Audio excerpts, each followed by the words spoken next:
Good afternoon. I want to thank everybody who joins us. Ukraine Media Center continues its operation. And my name is Olga Atamanova. It's my pleasure to welcome everybody who joins us. And today we're going to talk about the figures that change the politics. And basically we're going to be talking about the fact that UN calculates its own gender equality index according to the EU standards. And in the end of April, our delegation visited the Republic of Lithuania, and during their visit they were able to familiarize themselves with the unique experience of Lithuania in promotion of gender equality standards and the use of EU gender equality index. So today we're going to discuss this important topic. We're going to discuss why is it important for us as Ukrainians, why does it matter for the process of our accession to the EU, and what can be the lessons that we learn from Lithuanian experience. Let me introduce our speakers. Joining us in our studio are Kateryna Levchenko, Government Commissioner for Gender Policy of Ukraine. Also joining us is Nelli Yakovleva, Member of the Parliament of Ukraine, the Deputy Chair of the Verkhovna Rada Committee on Human Rights, Deoccupation and Reintegration of Temporarily Occupied Territories and National Minorities and Interethnic Relations. Also joining us online is Virginija Aleksejūnė, Director of the Center for Promotion of Equality, Republic of Lithuania. Thank you. And also joining us in the studio are Olesia, Bondar, Director of Ukrainian Women's Fund, and Maryna, Rudenko, Gender Expert. Thank you, ladies. Thank you for joining us. Thank you for the gathering in the studio. So, Ms. Kateryna, let's open our broadcast with the question, why for you is it important? Why is it important for Ukraine? I mean, the establishment of this gender equality index, and why is it important to implement it on our path of accession to EU? Thank you, Ms. Olga. Let's demonstrate it to our spectators, this publication, Index of Gender Equality in Ukraine, that was made by the collective, that was calculated by a collective of experts of both genders. It was coordinated by the Ukrainian Women's Fund and the Office of the Government Commissioner with the State Statistics Service of Ukraine. And this index was already presented in Ukraine in cooperation with Olga Stefanishina and Kateryna Maternova, the ambassador of the EU to our country, to Ukraine, and Olga Stefanishina, the Vice Prime Minister. And there were more presentations in the Office of European Commission in Brussels, for example. So why is it important? Because this document that has become possible thanks to the joint effort is of great strategic significance, because it demonstrates that Ukraine keeps working seriously and keeps preparing to join the European Union. I'm going to put it on the desk so my colleagues could demonstrate it further on.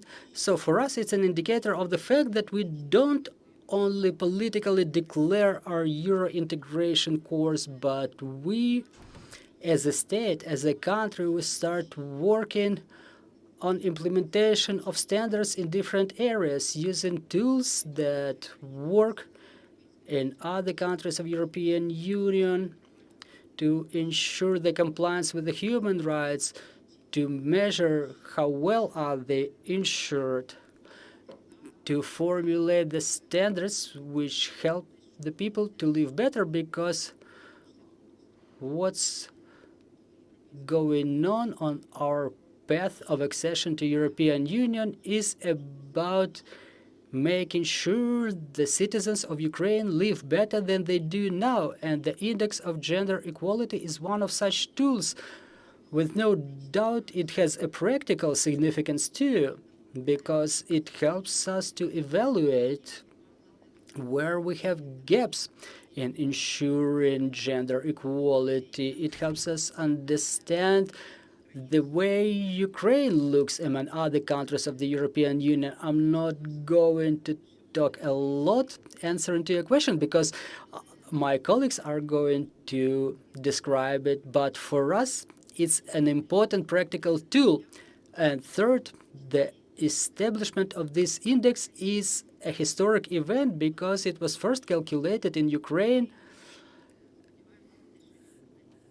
and we hope that it's about to be institutionalized. And the question is, why did we go to Lithuania with this gender equality index, not to any other country of European Union? Because such gender equality index is being calculated by a dedicated agency of European Commission, which is called European Institute for Gender Equality, and according to the EU traditions, such agencies are located in different countries, not necessarily in Brussels. So the Institute for Gender Equality is located in Vilnius, and the specialists working there helped us in our work. They shared their methodology with our experts, and our experts were using exactly that methodology. That's why our journey to Lithuania was a significant event, and to demonstrate, it was aimed at demonstrating our achievements and discussing our further cooperation, which is important for us as a country. Thank you, Ms. Kateryna. Ms. Nelli, a question to you. What an interparliamentary cooperation may look like in terms of implementation of gender equality standards? Probably after your visit, you've seen what exactly we can copy from our Lithuanian partners, and probably, on contrary, there are some areas where Ukraine could share its experience in terms of achievements. Thank you very much for this question. It's really important. I would also like to welcome everybody joining us online and offline, but in fact, an interparliamentary cooperation may have a number of dimensions. I had a personal meeting with Laurynas Šedvynas, the head of the Committee on Human Rights of Lithuanian Sejm, and the matters that we discussed were way broader. It was about the condition and the status of our citizens abroad and ensuring the rights of the national minorities. That was one of the requirements for membership. And obviously matters of gender equality. In certain matters, we have relevant traditions with Lithuania. In the same way, we have the activity 16 days against violence to celebrate the Day of Human Rights on the 10th of December. And if we analyze the shapes of future cooperation, they can be broad, starting with personal communication and copying of European experience. Lithuania has been a part of European Union since 2004, and it has pretty high standards in the area of ensuring gender equality, which can be an applicable aspect in our communication. Finalizing with the fact that there may be joint meetings of the parliaments, joint sessions. That practice was already used in the parliament, and I think that conference that has taken place in Sejm is an exemplary case of cooperation thanks to Ukrainian Women's Fund. I think our delegation was pretty well balanced. On our end, we were able to demonstrate the unity of different agencies of the government, unity with the representatives of civil society. Also, we had practitioners from State Statistics Service who were taking part in development of gender equality index. But when it comes to the experience that may be interesting to us in the area of gender equality, Lithuania demonstrates pretty serious results in the area of countering gender violence and harassment. We understand that in Ukraine, gender-based violence cases are increasing, which is a result of the full-scale invasion of Russian Federation. But at the same time, Lithuania has pretty good practical elements. And in Ukrainian legislation, we've already implemented a term of harassment. But we understand that the practical implementation and accountability, as well as culture of preventing harassment, well, still requires a lot of work. It's also worth mentioning that during the meeting, or different meetings, for example, with the Commissioner for Equal Rights, the office of which acts as a segregated organization and head of which is appointed by the parliament, is an evidence of priorities in the Republic of Lithuania. And I was personally impressed by the barrier-free space, the way this inclusion is added to the social life of Lithuania. It may seem a minor thing, but when a deputy minister on social policy who was giving her business card to her, everything was written there using the Braille script. And this is what's going on in everyday life in Lithuania for the people with disabilities to improve their status. All the process of discrimination is built in a pretty complex way in Lithuania, but it doesn't necessarily mean that we can overcome this phenomena immediately. People keep working with it on a systemic basis. So talking about the personal impressions, they have a number of ombudsmen, commissioners for rights of different categories of population. For example, we have Dmytro Lubinets, the commissioner for human rights of the Parliament of Ukraine. So this function is divided for a number of people in Lithuania. Talking about the experience that we can share with Lithuania. For example, Lithuania hasn't ratified the Istanbul Convention so far, and they were asking us a lot about those myth stereotypes, how we were able to communicate it, how we were able to overcome it, gather votes in the parliament. So that experience is very valuable to them. Second, when it comes to improvement of the gender equality standards in the area of security and defense, we understand that due to the full-scale invasion, but still we have success in this area, and Lithuania was interested about it. Also, the colleagues were curious about the cases of the conflict-related sexual violence, but hopefully they will never need that experience. So basically, we have a lot of priorities to exchange thoughts, exchange experience. That's not a unique process of experience sharing. We are ready to share a lot of our experience in the area of gender equality. Ms. Virginija, I hope that you're hearing and seeing us. First of all, I would like to thank you and the people of Lithuania for systemic support of Ukraine and Ukrainians, for your work on support on our path of accession to the European Union and establishment of the Gender Equality Index in Ukraine. I know that you've been working in civil sector for a long time, in civil sector of Lithuania, in the Republic of Lithuania. So what's your opinion? Does Lithuania and Ukraine have common challenges in terms of achievement of gender equality? Good afternoon. To be together at this press conference. And Lithuania and Ukraine face many of the same structural challenges in advancing gender equality. These include the deeply rooted gender stereotypes, unequal representation in decision making, and persistent issues such as domestic and gender-based violence. And both countries are working to strengthen the legal and institutional frameworks to address these issues. And that is where our cooperation becomes especially valuable.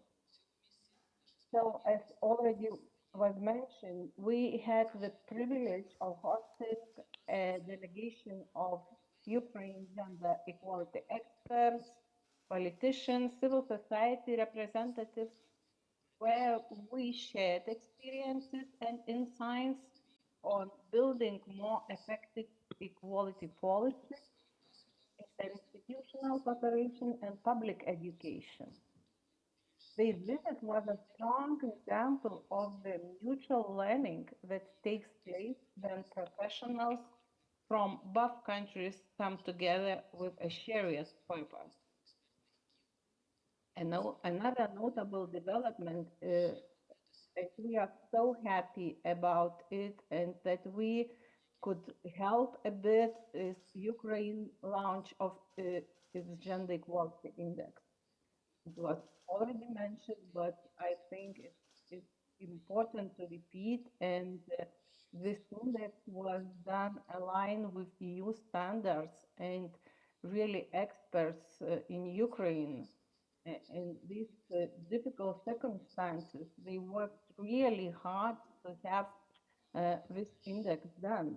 And this initiative not only provides a clear picture of gender equality at the policy implementation level, but also offers a full spectrum of insights into Ukraine's challenges, strengths, and progress across key areas of life.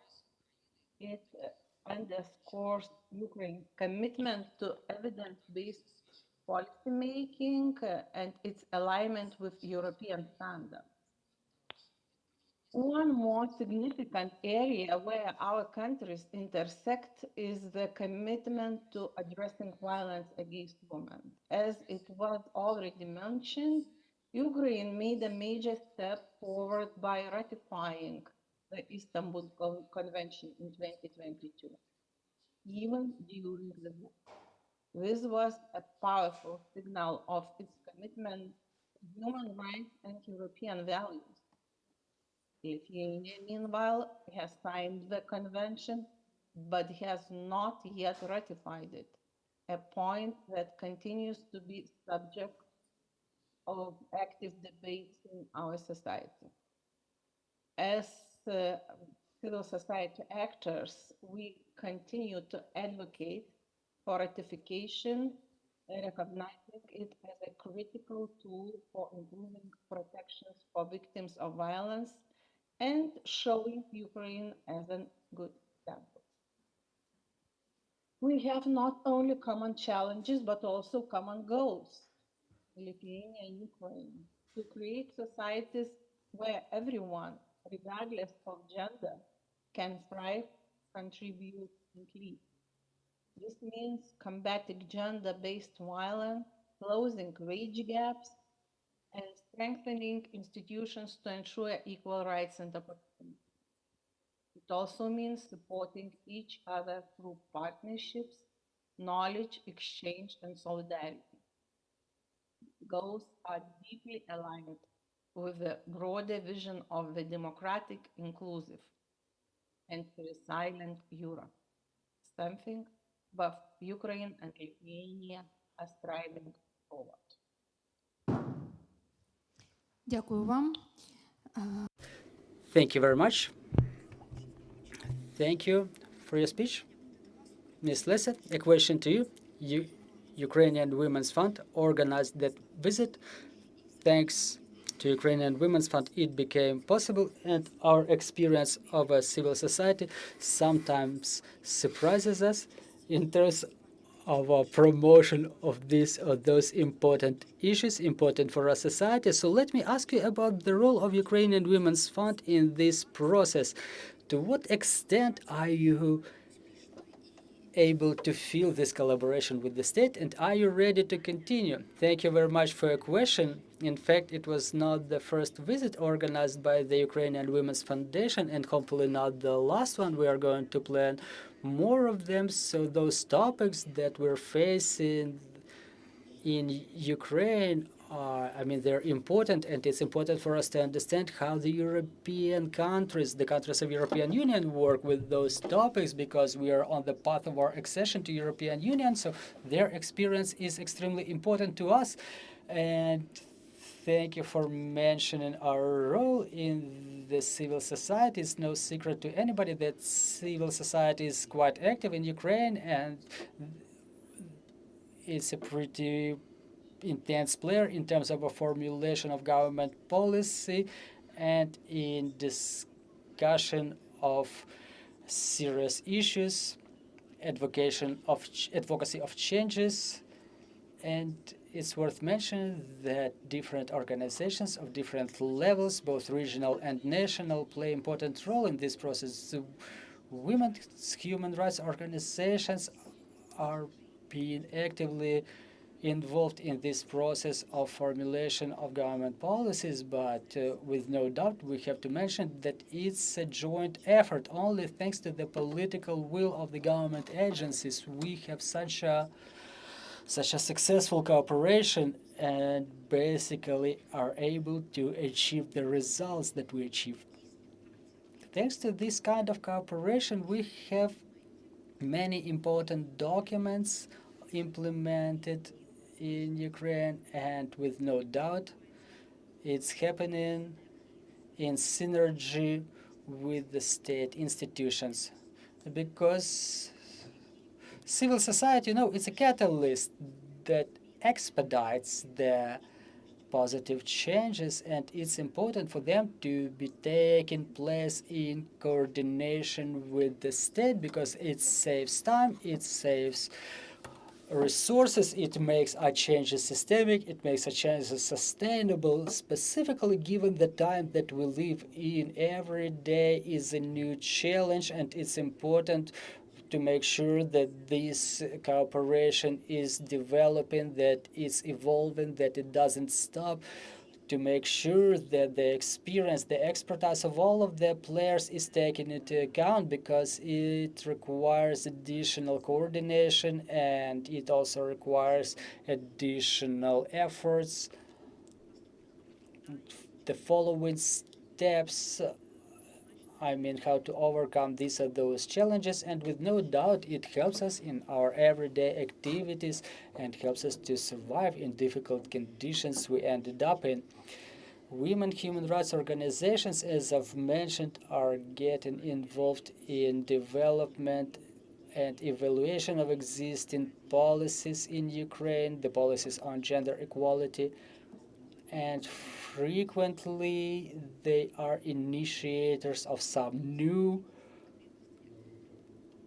or they initiate some activities, just like it happened to the Gender Equality Index that, well, you understand it was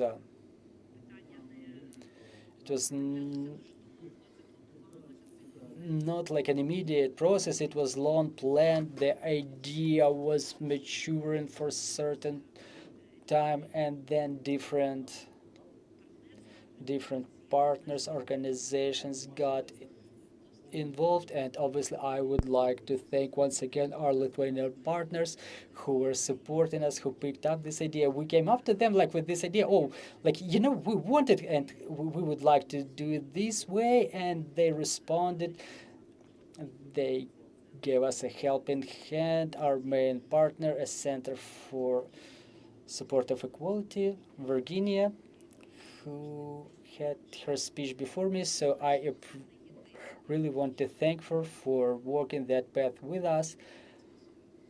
That's not a unique activity that the civil society is exercising in cooperation with the government. There's a lot of other things like 1325 that we discuss a lot. That's an exemplary case of a cooperation of a civil society with the government institutions and directly with the office of the government commissioner, members of which are deeply involved in this process. We are jointly developing the national plan, and this month there will be strategic meetings on development of new national action plan, and we all implement it and review it and analyze it, evaluate it. So that's another good example of efficient cooperation. So we are definitely going to move in that direction. Ms. Maryna, for a number of years you've been writing and discussing the Gender Equality Index that was prepared by European Institute way before it was implemented here in Ukraine, and definitely you were part of the process of development of this index in Ukraine. So On your end, were there some novelties that were surprising to you or would raise your attention? Ms. Olga, thank you for your question. I would like to thank the government and the government commissioner and the Vice Prime Minister on European integration on implementation for implementation of this index, because it says that our state is ready to discuss the results of those changes that are being implemented on the level of the policies, on the level of legislation. I want to thank the Ukrainian Women's Fund for creating such a team of experts who were able during the war to gather the data drop by drop and to prepare the indicators to adapt them to the EU methodology. And it may sound easy, like to gather the information, but it's a very diligent and meticulous work. You know, it's like a task of a Cinderella to screen the rice and the barley, because there is no data. You have to adapt that data using different methodologies. And I want to thank the European Party. We had this opportunity to discuss with them how we, as a candidate, can adapt it to data analysis, data collection. We studied their experience. We've checked how they use the results of the indicators gathered within the framework of Gender Equality Index for reporting on their programs, reporting by the results, because it's really important when we talk about the numbers, and we can, with no emotions, answer to the opponents of gender equality, like, why is it necessary? If there are some figures documented in terms of, say, salary gap, you may not come across this problem, but the figures demonstrate that the problem is here, is there. There is an EU directive that provides recommendations to the member states on overcoming this salary gap for men and women, how to decrease this segregation. And in Ukraine, there's also a respective strategy for cutting the salary gap. And there is a recommended approach by European Union how this expertise can be used, the expertise of European Union on gender equality. It really expedites the achievement of results that our national policies are aiming at. So that was a main positive consequence, positive outcome, a professional insight on how it's happening on their end. Also, I agree with the statement that the Lithuanian party had also something to study from us, to learn from us, because we were talking about the policies of raising awareness on gender equality, countering Russian misinformation, manipulation with the gender equality topic. They were listening to us, and I'm confident that using joint effort, we can act on the level of European Union using this index as an advocacy of the support of Ukraine. You know that in order to join the European Union, the countries, the peoples of European Union have to support us. And promotion of the indicators that Ukraine is treating those standards seriously, that for us it's not just something unachievable, something that we only declare. So no, it's not so. We compare, we analyze our failures, we compare our achievements, and we are ready to reinforce each other. So the journey was incredibly important for further professional work in this area. Thank you, Ms. Kateryna. A little bit about your insights during the journey and the impressions that you had of those meetings. Thank you, Ms. Olga. Let me add a little bit for my colleagues, because we keep talking so much about this gender equality index, but probably everyone is curious, so where are we in that index? And we keep the veil over this mystery. So Ukraine is taking 20th place among 27 countries of European Union plus Ukraine in the year 23, which means continuing what Maryna was saying, that we are among the countries of European Union. Well, we are not the best ones, but we are not the worst. We are a part of European society. And it's a very intense message that contradicts all of the hybrid threats and misinformation that says that Ukraine has a long way to join European Union, to comply with the European standards. But come on, we have already achieved it. And there are some countries like Croatia, Hungary, Romania, Czech Republic, and well, they are below us. The average index is 72 all across the European Union, and we're taking the 20th place. I think it's not bad, and it's important to communicate such things in a proper way. That's one of the insights, again, because there were a lot of questions asked, as Ms. Nelli has mentioned, about countering propaganda. Lithuania is living in the same information space that is oversaturated with Russian influences. Not only Lithuania, but other countries as well. That's why the experience that we had is extremely important. But let's talk a little bit more about other insights. What I was really impressed with, I can't say that I travel a lot around the world. It's difficult now, but recently I visited a number of countries of European Union, and there are Ukrainian flags everywhere, but such a number as I've seen in Vilnius, I haven't even seen in Kiev. Probably we have to put more Ukrainian flags. That's another insight, because in the buildings of the government institutions, in the windows of the houses, you know, on the cars, different graffitis on the walls. I mean, you can feel this support. And unfortunately today, an ambassador of Ukraine to Lithuania, Ms. Olga Nikitchenko, was not able to join us during this activity,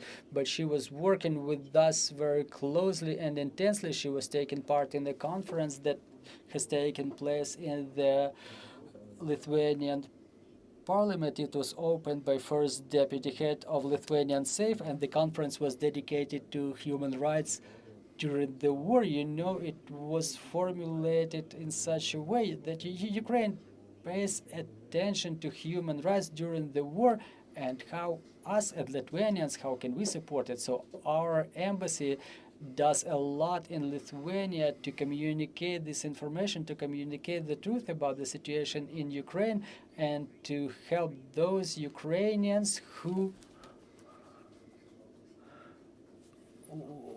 are staying in Lithuania under the aegis of the First Lady. There is a representative office established in Lithuania, but the representatives of the embassy still convey a lot of information on the work that is being done in the area of ensuring gender equality, ensuring human rights, ensuring the rule of democracy. So it's good. So we are well known. And after the end of our visit, the Ministry of Foreign Affairs of Lithuania was organizing a big roundtable for the diplomat that was dedicated to such a topic as women, peace, security. And Olga Nikitchenko, our ambassador, was invited there, and she was talking about implementation of the National Plan 1325. Lithuania has developed its third national plan. Ukraine has started developing ours, and we see there's a lot of things really in common, and this bridge that helps us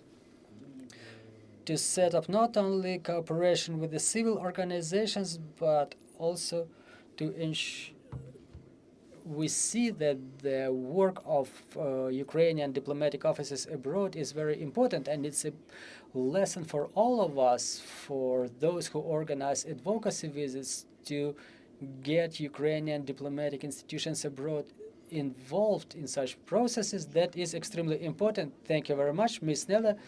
A question to you. We know that according to the calculation of Gender Equality Index, one of the indicators is something that we have to work on, the influence of women on access to decision-making. I know that this indicator doesn't look so good, not only on our end, but also in other countries. But how can we influence on improvement of this indicator?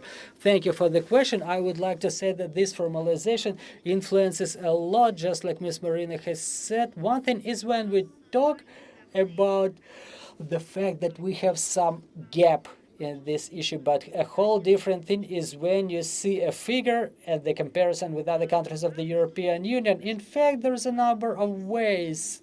They are all pretty complicated, but as a legislator, first of all, I have to say that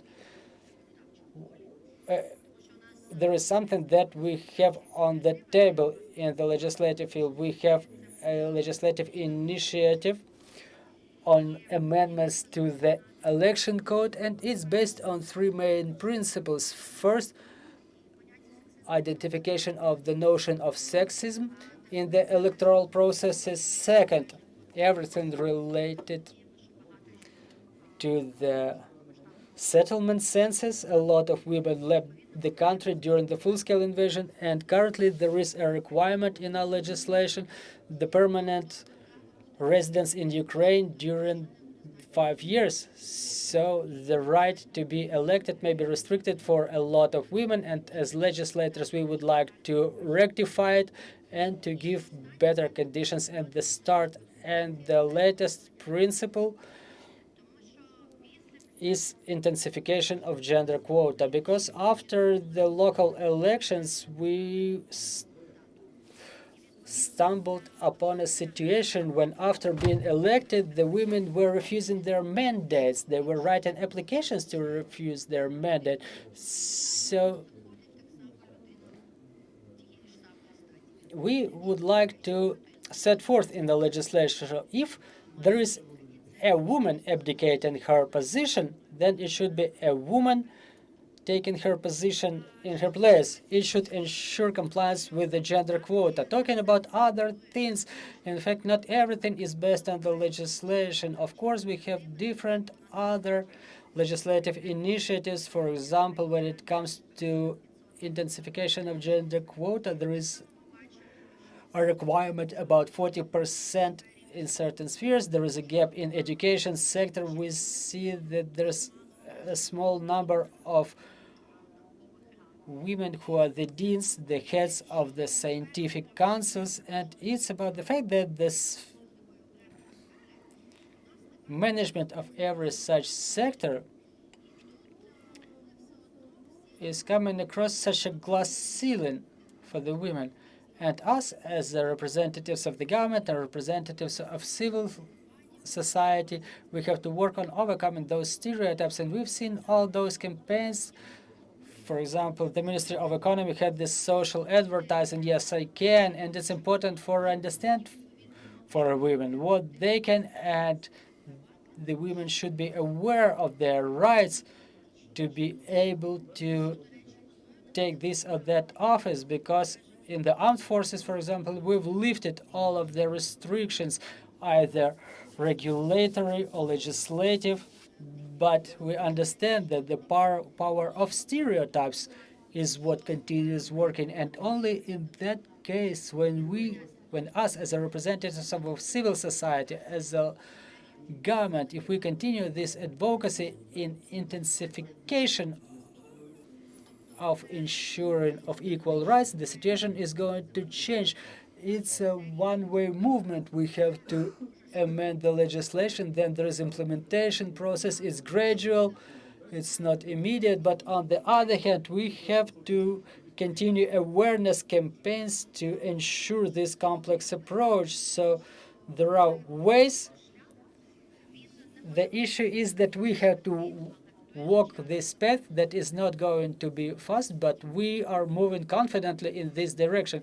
Ms. Maryna, I would like to ask you about the collection and analysis of the data that we use in formulation of this index. I mean, in case of Ukraine, there were challenges. We were doing it in the conditions of the full-scale invasion, and you had an opportunity to study the experience of our partners. So to what extent is it applicable in Ukraine? Do we have any common challenges or solutions? Well, thank you for your question. Really, the collection of the data, well, it's important, because if you don't have data, you are unable to see whether there is a problem or not, whether the policy is working or not.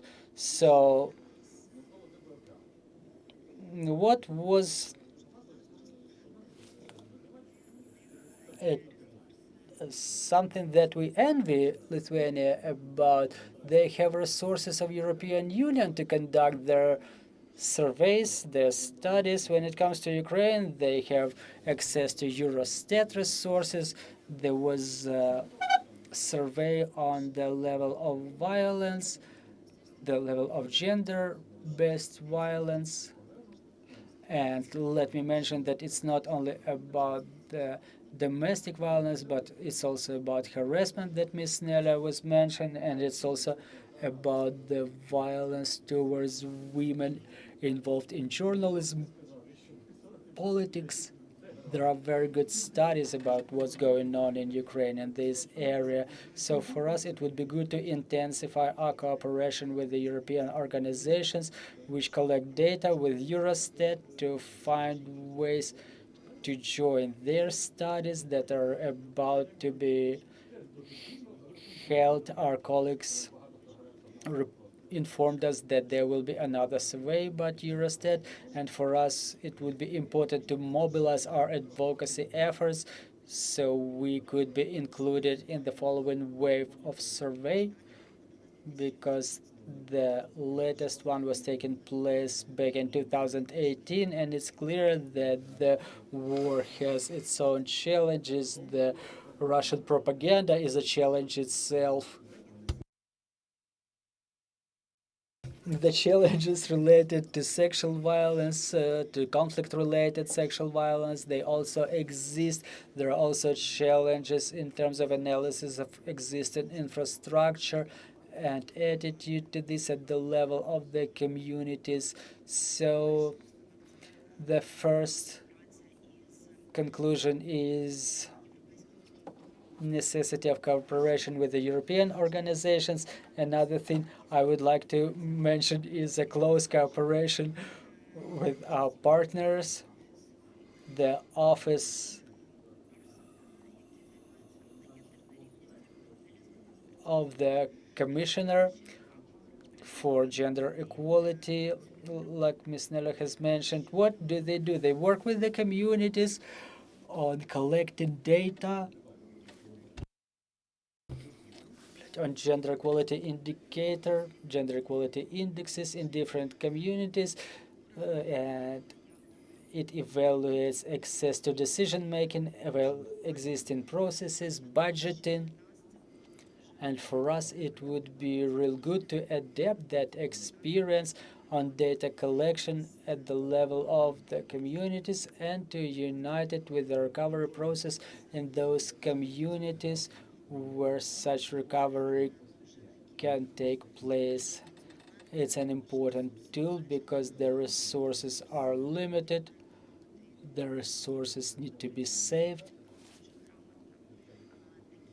And we should think about spending them in a proper way. Another lesson learned for me was the support of civil organizations in the area of countering domestic violence, because they have certification, and in fact the state supports those shelters, those crisis centers that provide services through procurement of social services and reporting, evaluation of needs,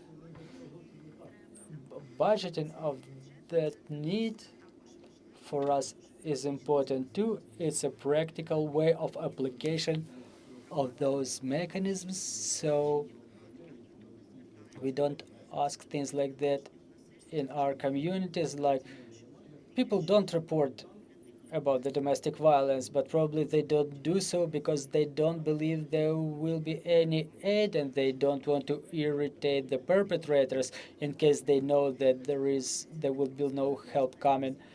So when it's not like a data collected once per year, but when it's data that stimulates you to solve this or that problem, I think it's important. And also, if I may, I would like to add a little bit to what Ms. Nelli has said.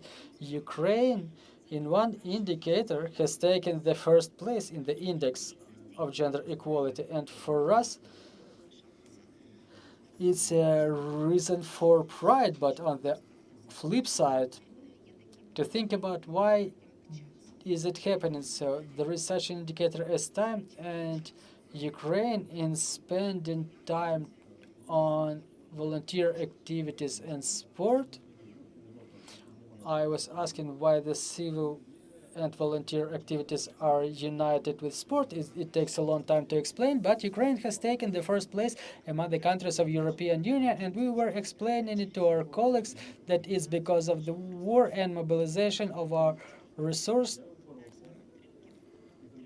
There are civil initiatives to support the front line, to support those who require humanitarian response, and it's about us standing together. But on the other hand, it's about the burnout, because you cannot work in this area all the time, and it's a sign for donor organizations, for our partners. It's a sign of necessity to support them so they could get reinvigorated. You know, it's about the Ukrainian women's funds, so they're aiding resources for physical and moral recuperation of their employees, their partner organizations, and that's an example of the data, how to work with them. And another idea when it comes to political involvement that Ms. Nelli was mentioning, the fact that we work with this 5-year restriction that exists for the application, candidates application. I would like to ask our listeners and spectators to remember about those members of their community who are involved in volunteering. So when they go to the next elections, remember how much they did for their communities, and if they have access to decision making, they will be able to do even more. Ms. Virginija, I hope you're still seeing and listening to us. And I'm having an important question to you. We all understand that Ukraine is moving in the direction of European integration. It is working its own path, but it's interesting to hear your opinion as a partner with the 20 years of experience in European Union. To what extent are we efficient in overcoming all the obstacles? I mean, from the perspective of gender equality standards. Yes, it was really interesting to listen to all of these participants, and especially it touched me very much when Kateryna mentioned about the flags in Vilnius and Holy Ukraine flags all over. So it means that not only these kinds flags are everywhere, but in almost every Lithuanian country, Ukraine is really very, very deep, and everyone tries to help and to do something what everyone can in this terrible situation. So Lithuania supports Ukraine's path to Europe integration not only as a matter of foreign policy, but a matter of values. And we remember our own journey towards EU membership, how it requires structural reforms, the strengthening of democratic institutions, and the promotion of human rights, including gender equality. We know what it means to work hard to meet the standards of the European Union and how transformative that process can be for a nation and its people. And we support Ukraine because we believe in Ukraine. We see a country that is defending not only its territory, but the principles of democracy, dignity, and human rights. And we believe that Ukraine's future belongs in Europe, a Europe that is inclusive, united, and resilient. And I know for sure, for so many years working with our partners in Ukraine, that you have very experienced and strong experts in gender equality. And as it was already mentioned, we have a lot to learn from you and to, especially in these political circumstances. And as already I have mentioned, Lithuania stands with Ukraine, not only in words, but in action. As civil society actors, we are committed to continuing our collaboration with Ukraine organizations to advance equality and justice, both now and on the long road of rebuilding. Дякую вам дуже. Дякую. Thank you very much. Thank you for this support. Thank you for helping us on our way. Ms. Lisa, a question to you, or maybe to other colleagues as well. We understand that in every process, institutionalization is important. It tells us about the stability and sustainability of the processes. So what are the further steps on the way of institutionalization of the index? Well, it was calculated, but it's not sufficient. We have to continue working to make sure that this process is regular. And from our journey, we've learned that there's no need to calculate this index on an annual basis. It's important to see the progress, and to do it, it's enough to exercise this activity like once in 2 or 3 years.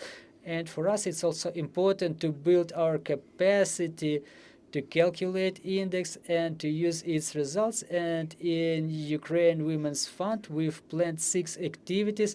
One will take place in Kyiv, and the other 5 will be taking place in the regions to raise the awareness of the civil society, government institutions on what this gender index is. Why do we need it? What does it tell us?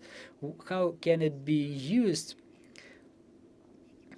And how its results can be used in our work in general. So we've planned such activities, and we also plan a further cooperation with European Institute on Gender Equality. We still need their support because, as Ms. Maryna has mentioned, that the data that were collected droplet by droplet,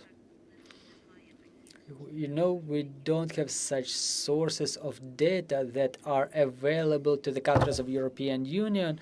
That's why for us it's important to adapt our data sources to see how can we use that available data for calculation of the index in future. So we rely heavily on the support of European Institute, and definitely we would like to continue our cooperation with the State Statistics Service. We can only support this process, but being inspired by the leadership position of the Government Commissioner and the Office of the Vice Prime Minister, we hope that this process well for the State Statistical Service, so they copied this methodology, adapt it, and use it further on. So we hope that this is what's gonna happen, and definitely we'll continue working with the Equality Support Center to better understand how we can use the results of the business itself, because as a country of European Union, they already have that experience that they happily share with us, which fact we clearly appreciate. And also I failed to mention it in the very beginning that all those activities, the juries and index calculations, were happening thanks to the support of European Union, so we really appreciate their input there. Well, I would like to thank you. I want to thank all of our speakers for today's conversation. It seems like it was really important. Thank you for your teamwork. It's important for all of our society, and thank you for this synergy that our state and non-state sector gained. Thank you, dear friends, for joining us, and we'll continue working for our victory. And we want to thank our security and defense forces, and glory to Ukraine, glory to the heroes.